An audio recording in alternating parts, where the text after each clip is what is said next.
Mamaya na, mamaya na. Okay, magandang umaga po sa inyo lahat. Natutuwa ako sa wakas, maibibigay itong 6 tranche ng mga bangka dito sa Navotas mula sa grant natin sa Department of Agriculture. Kasama natin ang nagbe-birthday na magkapatid, Mayor John Ray at saka Congressman Philip.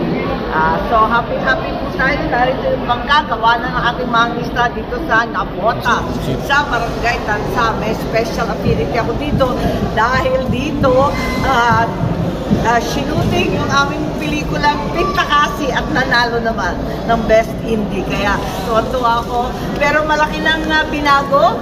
Kino-congratulate ko magkapatid na tiyan ko kasi ang laking pinagbago. Makakadrive ka na ng diretso, maayos, malinis at may pabahay pa.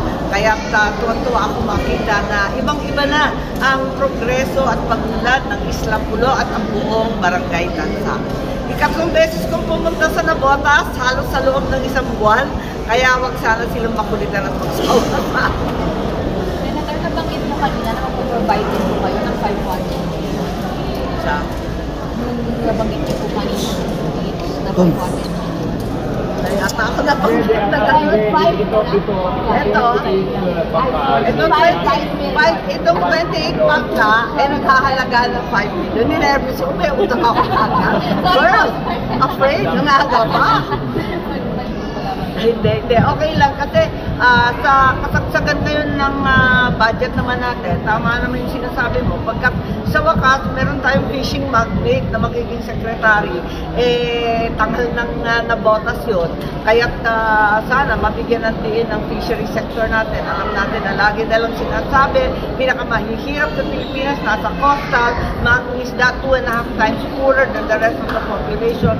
Sana magbago naman at matigil na yung pag-import natin ng isda dahil isang kahihiyan kapag tinignan mo yung mapa, pinaligiran tayo ng dagat na hindi tayo makaisda ng sapat.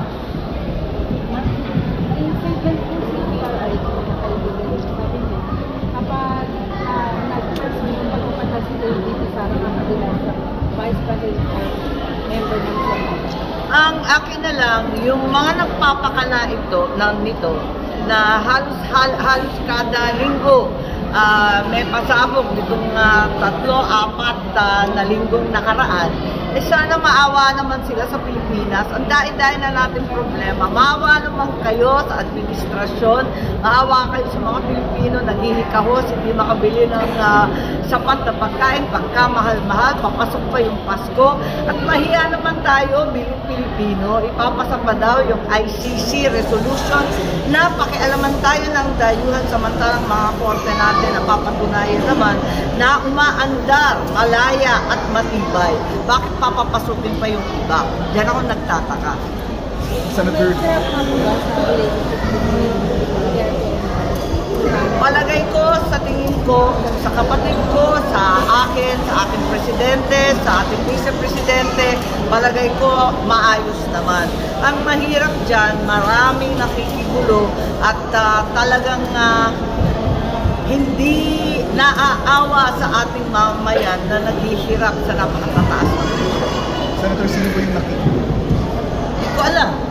Kayo ang nasa Congress, kayo ang nakikinig sa iba't ibang departamento, kayo nagmo-monitor, kami nababasa lang namin sa media, nagugulat naman ako. Ang laking kahihiyang talaga sa Pilipinas kapag pumasok yung ICC na yan. Huwag tayong papayag-payag ng ganyan. Isipin nyo, para mong sinurrender ang ating soberanya. Hindi na tayo republika. Talagang maasa na lang tayo sa kanila. Ano ba naman? Yung ating mga korte, tibay-tibay. Pinalaya nga si Senator De Lima. Hindi ba katibayan yun na maayos yung korte at talagang umaandar ang judikatura? Hindi ko nga maintindihan. At saka, di na sila naawa. Bira naman, dami-daming problema at dagdagan pa ng gulong politika na nagmula lamang sa ambisyon at pagnanais umupo sa posisyon sa 2025, 2028, ang dami naman. Senator, sa gitna po ng gulo na nangyayari po sa masasabi pa rin natin na united pa rin yung unity. Yan, kasasabi ko lang, kung yung mga principal, yung kapatid ko, ako, si Vice President Sara, si PRRD, palagay ko hindi naman problematic. Yung iba na nanggugulo dyan, ewan ko na lang. Thank you, Senator. Salamat po. Okay, soundbite na kayo, malis na kayo. Senator.